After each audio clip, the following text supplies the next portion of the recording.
Translated from the Chinese, Taisho Volume 14. Number 475. By John R. McRae, 1947–2011. Chapter 13. Dharma Offering. At this time Urakradevanam Indra, who was in the great congregation, announced to the Buddha, World-honored one, although I have listened to 100,000 sutras by yourself and Manjusri, I had never heard the scripture of the definitive, true characteristic of the inconceivable, autonomous, numinous penetration. According to my understanding of the meaning explained by you, if there are sentient beings who hear the sutra and who devoutly understand, accept, and maintain, and read and recite it, they will definitely attain this Dharma, and will not doubt it. How much more so if they cultivate according to its explanation. Such people will immediately close off the host of evil destinations and open the gateways of good. They will always be protected and remembered by the Buddhas. They will subjugate the heterodox teachings and demolish the vengeful Maras. They will cultivate Bodhi and reside peacefully in the place of enlightenment. They will walk in the very footsteps the Tathagata has trod. World-honored one, if there are those who accept and maintain, read and recite, and cultivate the sutra as it has explained, I and my subordinates will make offerings and serve them. As to the villages, towns, mountain forests, and wildernesses where the sutra is found, I and my subordinates will go to those locations in order to listen to the Dharma. I will cause those who do not yet believe to believe, and those who already believe will be protected. The Buddha said, Excellent, excellent. Heavenly Emperor, it is as you have spoken. I am happy for you. This sutra extensively explains the inconceivable Anuttara Samyuk Sa. Bodhi of the Buddhas of the past, present, and future. Therefore, Heavenly Emperor, if good men and women accept and maintain, read and recite, and make offerings to the sutra, that is tantamount to making offerings to the Buddhas of the past, present, and future. Heavenly Emperor, even if the entire Trimagakaliokosm were filled with Tathagatas as numerous as the sugar cane, bamboo, reeds, rice, hemp, and forests, and if a good man or woman were to revere, honor, praise, make offerings, and provide all their needs for a kalpa or even less than a kalpa, until after the nirvana of those Tathagatas.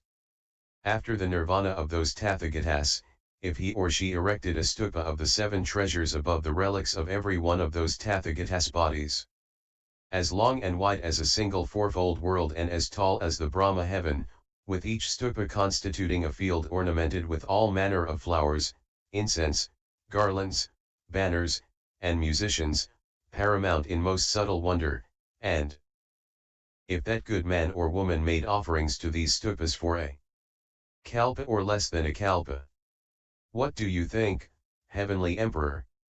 Would the blessings planted by that person be great or not? Urakradevanam Indra said, they would be great, world-honored one. One could not fully explain their merit, even in 100,000 kotis of kalpas. The Buddha told the Heavenly Emperor, you should understand, the good man or woman who hears the scripture of the inconceivable emancipation, and who devoutly understands, accepts, recites, and practices it will have blessings even greater than the former person. Why? The enlightenment of all the Buddhas is born from this. The characteristic of Bodhi is immeasurable, and based on this the blessings are immeasurable. The Buddha told the Heavenly Emperor, at a time immeasurable Asa.Kayas of Kalpas in the past, there was a Buddha named Medicine King, Basajiraja, a Tathagata, Arhat, fully enlightened one endowed with wisdom and conduct, well gone one, knower of the world, supreme master of discipline, teacher of gods and humans, Buddha, and world-honored one. His world was called Great Ornamentation. His kalpa was called Ornamentation. That Buddha's lifespan was 20 small kalpas. He had a Sravaka Sangha of 36 kotis of Nayodas of members, and a Bodhisattva Sangha of 12 kotis. Heavenly Emperor, at the time there was a wheel-turning sage king named Jeweled Canopy, who was endowed with the 7 treasures of the Cakravartin and ruled the fourfold world. The king had 1,000 sons, who were handsome, courageous, and able to subjugate their enemies. At the time Jeweled Canopy and his subordinates made offerings to Medicine King Tathagata, providing all that he needed for a full 5 kalpas. After 5 kalpas he told his 1,000 sons, "You should also make offerings to the Buddha with a profound mind, like me." Then the 1,000 sons, accepting their father's order, made offerings to Medicine King Tathagata, and they provided for his needs for another full 5 kalpas. One of those sons, named Moon Canopy, sat alone, thinking might there be some offering that would exceed even this. Through the Buddha's numinous power, a God's voice was heard from space, "Good man, the offering of the Dharma surpasses all other offerings." Moon Canopy then asked, "What is an offering of the Dharma?" The God said, "You may go ask Medicine King Tathagata. He will give you an extensive explanation of offerings of the Dharma." Prince Moon Canopy immediately proceeded to Medicine King Tathagata and bowed to his feet, then stood to one side and addressed the Buddha, "World-honored one, of all the offerings of the Dharma are superior. What are offerings of the Dharma?" Buddha Medicine King said, "Good man, offerings of the Dharma are those made to the profound sutras explained by the Buddhas. In all the worlds, these are difficult to believe in, difficult to accept. They are subtle and difficult to see, pure and without defilement. They cannot be attained with only discriminative thinking. They are contained in the storehouse of the Dharma of the Bodhisattvas. They are sealed by the seal of Dharma. They take one to the stage of non-retrogression and to the accomplishment of the 6 perfections. They discriminate the meanings well, and they accord with the Dharma of Bodhi.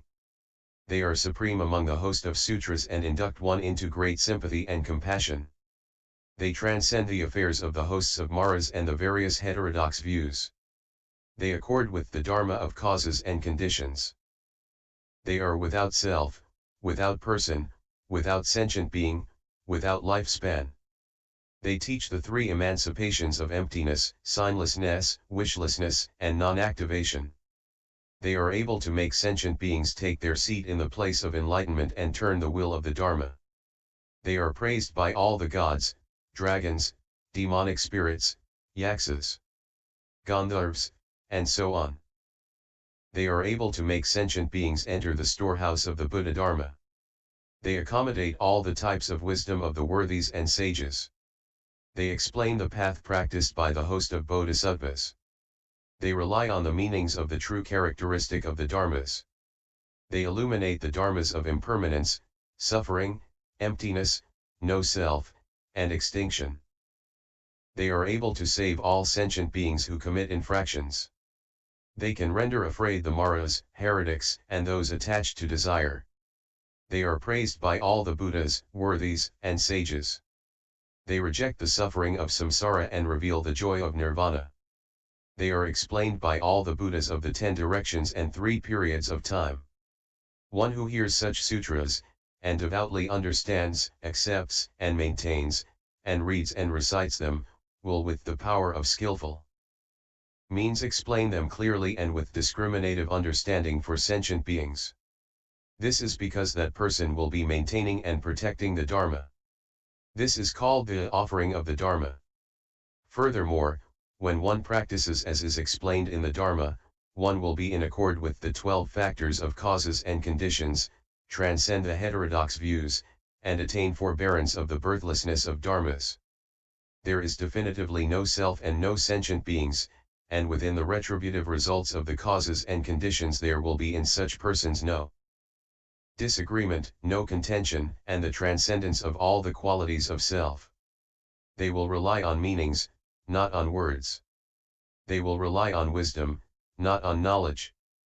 They will rely on sutras of comprehensive meaning and not rely on sutras of incomplete meaning. They will rely on the Dharma and not rely on a person. They will be in accord with the characteristics of the Dharma, without anywhere that is entered, without any refuge. Ignorance will be thoroughly extinguished, and hence the processes will be thoroughly extinguished. Thus birth will be thoroughly extinguished, and hence old age and death will be thoroughly extinguished. If one performs such a contemplation, the 12 factors of causes and conditions will be without the characteristic of being exhausted. One will not generate views again. This is called the offering of the supreme Dharma. The Buddha told the heavenly emperor, when Prince Moon Canopy heard this Dharma from Medicine King Buddha, he attained the forbearance of compliance. Taking off his jeweled robe and bodily ornaments, he offered them to the Buddha, saying, "World-honored one, after your nirvana I will practice the offering of the Dharma and defend the correct Dharma. Please use your numinous charisma compassionately, so that I will be able to subjugate the vengeful Maras and cultivate the practices of the Bodhisattva." Knowing the profound thoughts in the prince's mind, Medicine King Buddha made the prediction, "At the very end, you will defend the Dharma city." The Buddha told the heavenly emperor, Prince Moon Canopy then saw the purity of the Dharma. Hearing the Buddha bestow a prediction of future Buddhahood on him, he developed faith and left home. After cultivating the good Dharma with exertion for not very long, he attained the 5 numinous penetrations and became a Bodhisattva. He attained dharma and unending eloquence. After the nirvana of that Buddha, using the power of the numinous penetrations, dharma, and eloquence that he had attained, he disseminated the will of the Dharma that Medicine King Buddha had turned for a full 10 short kalpas. Through his diligent practice and exertion in defending the Dharma, in that lifetime Moon Canopy Bhikshu converted 1,000,000 kotis of people, who became irreversible in their quest for anuttara samyak bodhi. 14 nayotas of people generated the profound inspiration to become Sravakas and Pratyeka Buddhas. Immeasurable sentient beings gained birth in the heavens. Heavenly Emperor, was not the Prince Jeweled Canopy of that time an unusual person? As of now he has attained Buddhahood and is entitled Jewel Mirage Tathagata. Those 1,000 princes became the 1,000 Buddhas of the Budruk Alpa. The first achieved Buddhahood as Krakuchandra, and the last will be the Tathagatan named Rusai. Moon Canopy Bhikshu was I myself. Thus, Heavenly Emperor, you should understand this essential point: the offering of the Dharma excels all other offerings. It is supreme, incomparable. Therefore, Heavenly Emperor, you should use the offering of the Dharma to make offerings to the Buddhas. And Vis X 013